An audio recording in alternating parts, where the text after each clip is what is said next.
स्वामी विवेकानंद ने एक बार कहा था, अपने जीवन का एक लक्ष्य निर्धारित करो, अपने पूरे शरीर को उसे एक लक्ष्य से भर दो, हर एक दूसरे विचार को अपनी जिंदगी से निकाल दो। यह सफल होने का एक मूल मंत्र है। हम में से कई लोग एपीजे अब्दुल कलाम साहब को इंस्पिरेशन मानते हैं, लेकिन आपको पता है कि इनकी इंस्पिरेशन कौन है? स्वामी विवेकानंद जी हैं। और सिर्फ यही नहीं, निकोला टेस्ला, सुभाष चंद्र बोस, लाल बहादुर शास्त्री और भी कई ऐसे सारे इंटेलिजेंस हैं जिनकी इंस्पिरेशन स्वामी विवेकानंद जी हैं। आज हम स्वामी जी के जीवन के 3 कहानी के ऊपर डिस्कस करेंगे, जो कि जीवन की बहुत बड़ी सीख इन तीनों कहानी से है। पहली कहानी, एक बार स्वामी जी को नदी पार करना था और वो नदी के पास खड़े थे। तभी एक साधु आकर उनसे पूछा, आप ही स्वामी विवेकानंद जी हो? जी हाँ, मैं ही स्वामी विवेकानंद हूँ।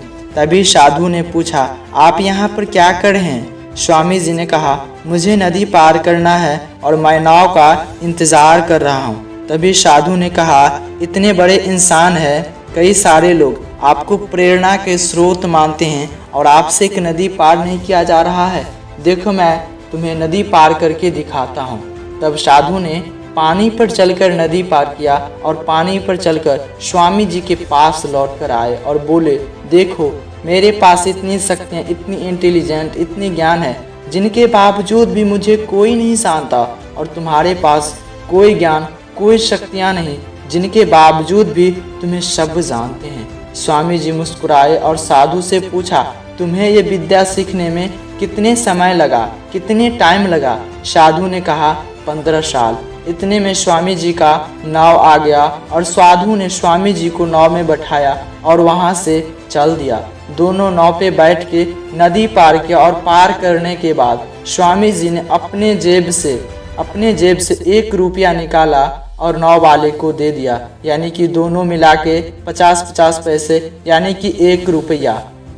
तभी स्वामी जी ने साधु से कहा, तुम ये काम 50 पैसे में कर सकते थे, तुमने जिनके लिए जिंदगी के 15 साल बर्बाद कर दिए। अगर यही 15 साल अगर समाज की भलाई में लगाते तो आज भी तुम्हें भी पूरी दुनिया जानती, और मैंने यही किया, इसीलिए मुझे पूरी दुनिया जानती है और तुम्हें कोई नहीं जानता। स्वामी जी ने साधु से कहा, तुम्हारे तरह कई सारे लोग ऐसे ही चीज़ों में दिन, हफ्ते, महीने, सालों लगा देते हैं, जिनकी उनकी ज़िंदगी में कोई मतलब ही नहीं निकलता। इसीलिए अपने टाइम को ऐसे जगह पे लगाओ जहाँ से उनकी एक्चुअली में कोई सेंस निकले, क्योंकि टाइम से बढ़कर इस दुनिया में कोई इम्पोर्टेंट काम नहीं, और टाइम से बढ़कर इस दुनिया में कोई इम्पोर्टेंट चीज़ नहीं। अगर समय बर्बाद तो ज़िंदगी बर्बाद। अब हम बात करेंगे स्वामी जी की दूसरी कहानी के बारे में।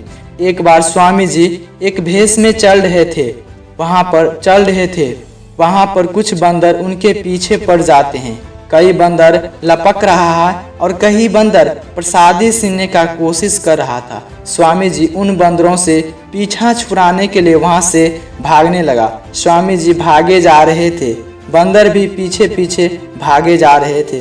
तभी एक आदमी स्वामी जी से कहा, डरो मत, इनका सामना करो, तुम इनसे जितने ज़्यादा डरोगे तुम्हें इतनी ही ज़्यादा ये डराएगी। स्वामी जी पीछे मुड़ा और आंख निकाल के कस के चीखा, और चीखने के बाद सभी बंदर वहां से दुम दमाकर भाग जाते हैं। इसी तरह हमारे निगेटिव थॉट होते हैं जिससे हम डरते हैं।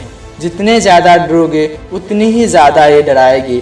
निगेटिव थॉट सामना करो, जितने ज़्यादा डरोगे उतनी ही ज़्यादा ये तुम्हें डराएगी।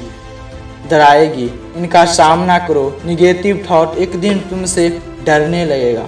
तीसरी कहानी, एक बार स्वामी जी अपने गुरु श्री कृष्ण प्रथम के साथ कहीं जा रहे थे। उन्होंने एक रास्ता में एक आदमी मिला जिसे पत्थर पे कुछ बना रहे थे। श्री रामकृष्ण प्रथम ने पूछा, पत्थर पर तुम क्या बना रहे हो? तभी उससे व्यक्ति ने जवाब दिया, मैं एक राजा की मूर्ति बना रहा हूँ। श्री रामकृष्ण जी ने पूछा, क्या उन राजा का कोई तुम्हारे पास तस्वीर है? तो मूर्तिकार ने कहा, मेरे पास उनकी कोई तस्वीर नहीं है।